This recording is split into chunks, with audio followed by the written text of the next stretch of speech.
Get comfy in this couch, E. It's Tuesday, the second week of March. St. Patrick's Day is coming up. Do you know that St. Patrick's Day is going to be right around the corner from me? Everybody,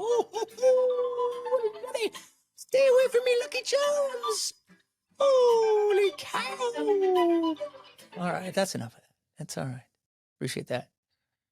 Any plans there, Biggie? On the other side? No? No green beer? You're not going to overindulge in the green beer on there? Okay. In that case, let's hit the intro.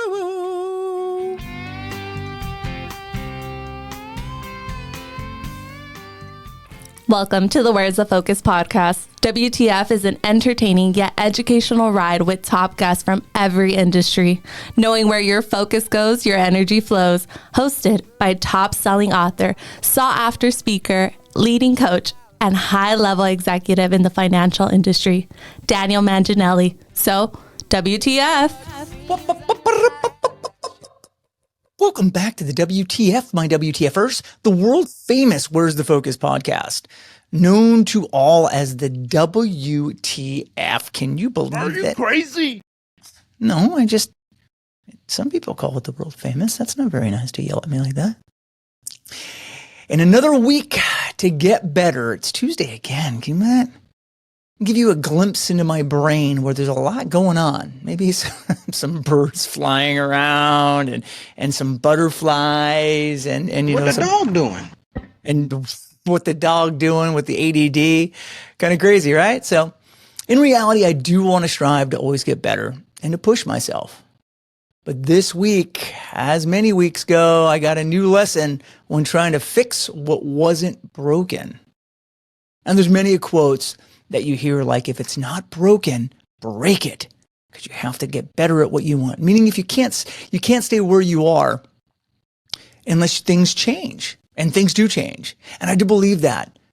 But I came to believe on this Saturday that something that is producing great results now and works for success doesn't need to be new just because you're supposed to and always make a change. Now, some psychological factors that drive individuals to change things that are already functioning well, or motivations such as chase for innovation, or the fear of stagnation, or maybe even the pressure to keep up with trends. And in sales, I believe we get bored of doing the same thing. Even if it's producing overwhelming success, we stop doing the activity and replace it with something that feels better with the trends. So here's my story. As a matter of fact, someone even said, you're going to tell this story on your podcast. And I said, well, no, I don't know. And then I realized, yeah, I am going to tell the story on my podcast. On Saturday, on my Saturday golf game, due to my late night and early morning readings about the new Ping driver, that's right, it seemed to be that it would fix any and all of my problems. And I would have this great drive off the tee every time. Now look, wait, I don't profess to be a great golfer, but keeping up with new technology and new trends sounds like the right thing to do, right? Yeah, it's got to be better if it makes me a better player. And also keep in mind that the only club in my bag that I hit with any consistency is my 2-year-old Ping driver. But somehow I convinced myself that newer must be better.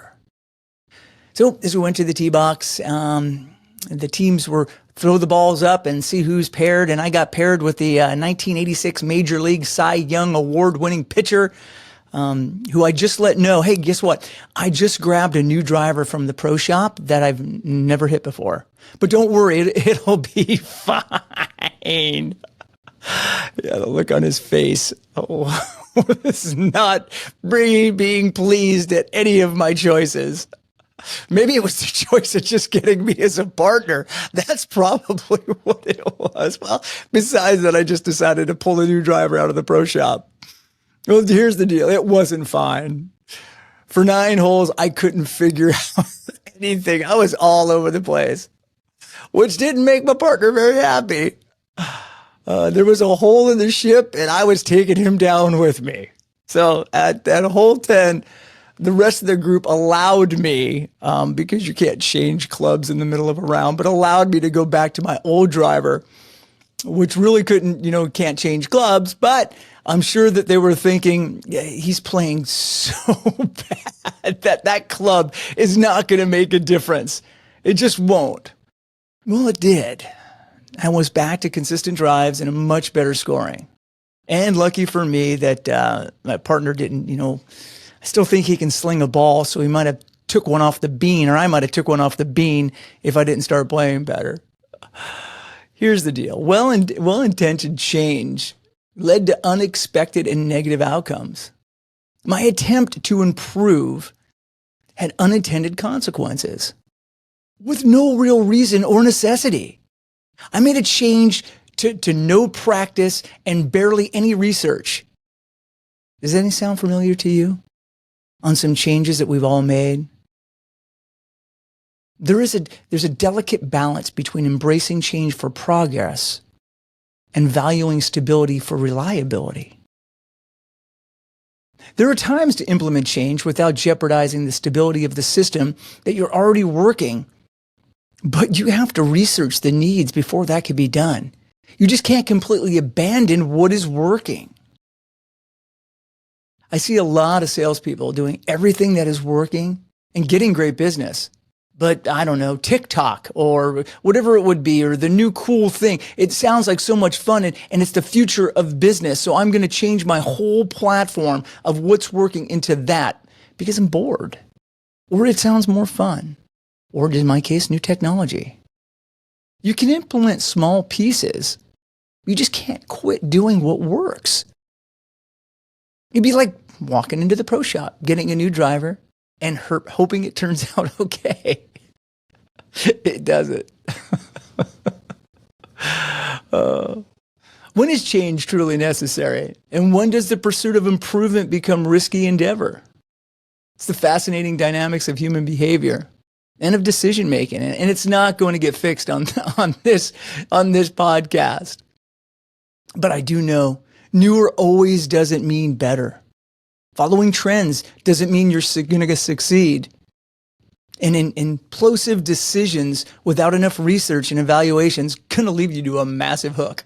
I saw this. Kobe Bryant said it best. To be one of the best players in the world, you can never get bored with the basics. And the basics is what works. So, with that today, I hope that you enjoyed it. Enjoyed my today's follies. And keep doing what's working. And for that, until next week, my WTFers, do me a big favor. Have some fun and make dreams come true.